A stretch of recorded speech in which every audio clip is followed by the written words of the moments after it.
Hi everybody, in this video I'm going to show you how to get a Skunk2 throttle body to stop sticking, so stay tuned. Don't feel bad when I'm down, I'ma be okay. This red gon' come right back around and smack the BOA. Only the members gon' come round if you ain't down one.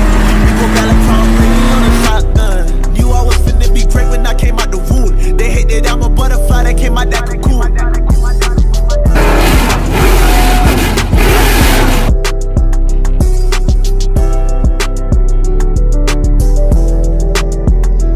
This right here is what you call a Skunk2 throttle body. It's a 70mm and it tends to stick once we warm up.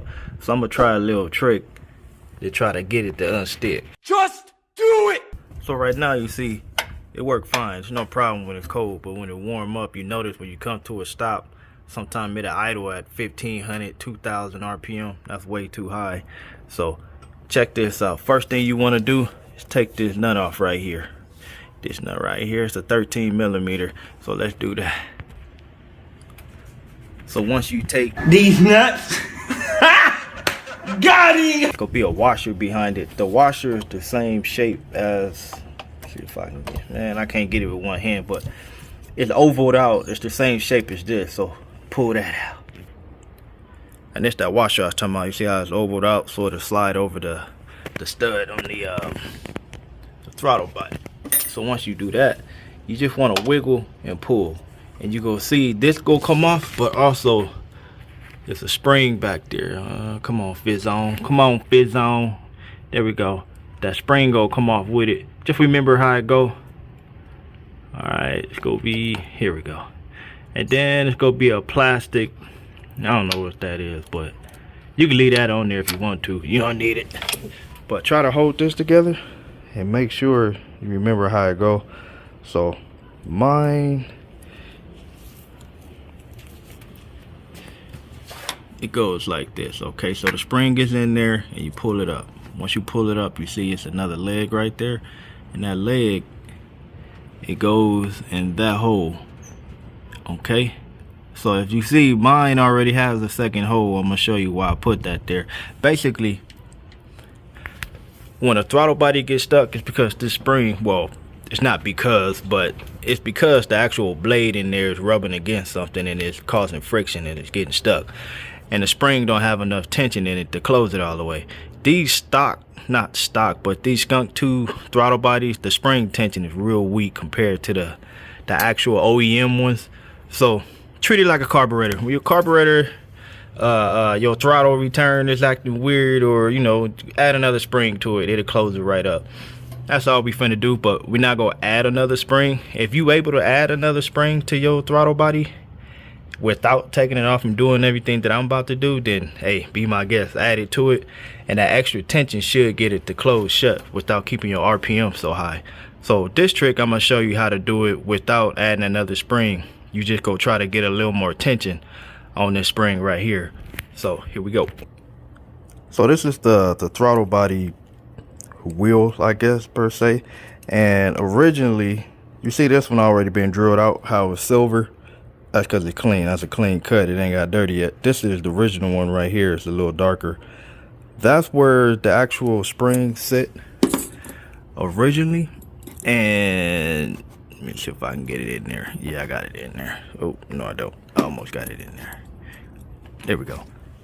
So you see it hang out the front right there. So what you go do, that's the original position. It might take you a couple tries, but what you go do, you go move that, how can I say, that pivot hole. From there, you go drill another one and try to get it a little further away from the original one. What that go do is, you're gonna end up twisting the spring. So instead of, say, like the original hole is here, if you put the drill a new hole halfway or wherever you want it to be that works for you, what you go do, you go take this and just imagine twisting, I can't do it with one finger, but twisting this to the next hole, and you putting more tension on the spring. So therefore it's gonna have more tension when it closes. It's gonna close with a harder pressure, so it should seal it from sticking open. I don't know if I explained that correctly, but that's what I'm trying to do, is get more tension out of the spring. So if you was to get some pliers or something and twist this further down, you're actually adding more tension to the spring, so it'll snap. You get a harder snap. You know, like when the throttle body snaps shut, it'd be like, I already drilled a hole. What I did was, this was a 764.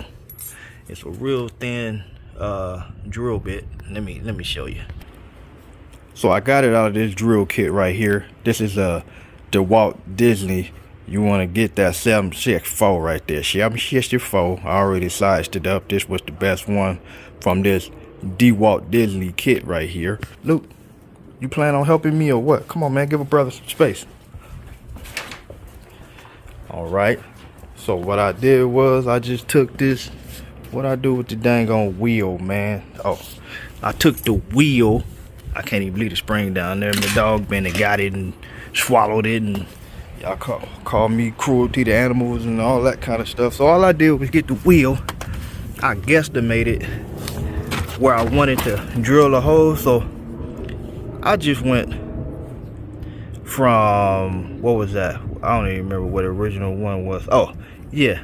I just pretty much went from 3 o'clock to 6 o'clock, all right? So this is the new hole right here.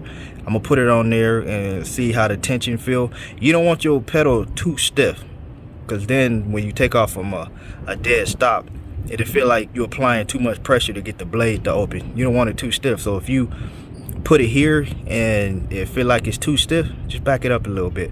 Put it about halfway in the middle and see how you like that. So just play with it. I mean, you got plenty of room to drill holes. Once you drill them, they're not all that noticeable. It ain't gonna mess it up, nothing like that. So just play with it, get it where you want it, and put the thing back together. All right, so I'm gonna show you how to put this thingamajiggy back together. Remember, do not put it in the original hole. Find the hole that you made and stick it in there. You want the straight part to go in the hole that you made. So mine, remember, it's the shiny one. It's this one is a little more shinier than that one, and plus I went from 3 o'clock to 6 o'clock. All right, so take this mamma jamma. If I can do it, oh, see, it fell in. Take that, put it in the hole. Now I don't know if I'm gonna be able to do this with one hand, but what I do, I take it, and remember where this hook at first. When I first took this thing off, I thought the back of my spring hooked on this little nipple right here, but that's not where it hooked onto. It actually hooked underneath. Man, it hooked underneath this little ledge right here, right behind the idler adjuster screw. So again, remember how your stuff go, because I ain't there with you. I can only show you so much. So get your thing in there, make sure it pop out through the front. You see how the spring come through the front, then you know it's in the hole. Then you want to slide it over, slide it back over, make sure there's plastic piece in there, because it's kind of like an alignment or something like that. And remember, my hook goes under that little ledge back there. But before you do that, remember, this little blade is overed out.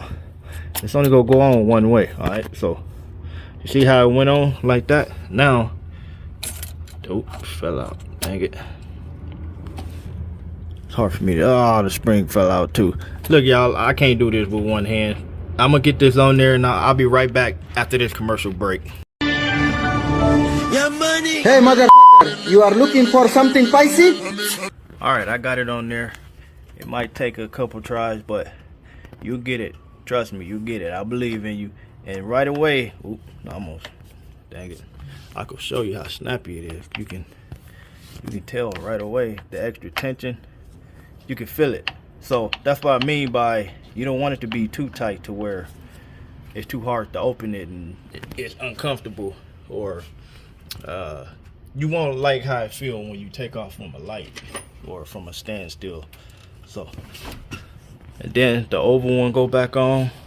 I'm gonna put this on because I'm gonna show you how snappy it is now. But I can't do it without this screw. It might fall out, you know what I'm saying? So it goes that one, and then you just put the washer on. Try not to drop this stuff, because you know how that goes. It go fall somewhere in the engine bay, you never see it again. So try not to drop it. I'm doing this with my left hand, and I'm right-handed, so you know. Come on, man. You know. Yeah, there we go. That's all I need to do. Get it right there to keep it from falling off. I ain't gotta tighten it, but I can feel with my hand the extra. It's stiffer. Pull back.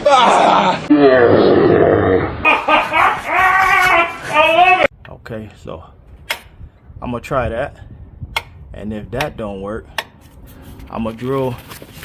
Right now I'm in that hole. That's the original one. Right now I'm in that one.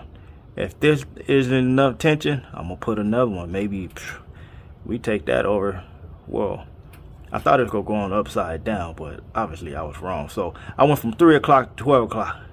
If that's gonna work, I might take it back over to 9 o'clock. We gonna see. But 9 might be a little too stiff. But whatever works, man. I ain't the one to gossip. You didn't hear that from me. And that's it, man. It's a pretty quick video. All I gotta do is tighten down that nut. I don't know what's the torque spec, but just make sure it's tight. And go take it for a spin. Like I say, mine tends to do it when the engine get hot. So I had to take it for a spin a couple miles and see how I do. Yours might stick right away. I don't know, man. I ain't there with you. But if you like this video, let me know. Let everybody know. Give me that thumbs up, subscribe. I'll catch y'all in the next one. Cause I'm always helping y'all to doing something. Yeah, boy.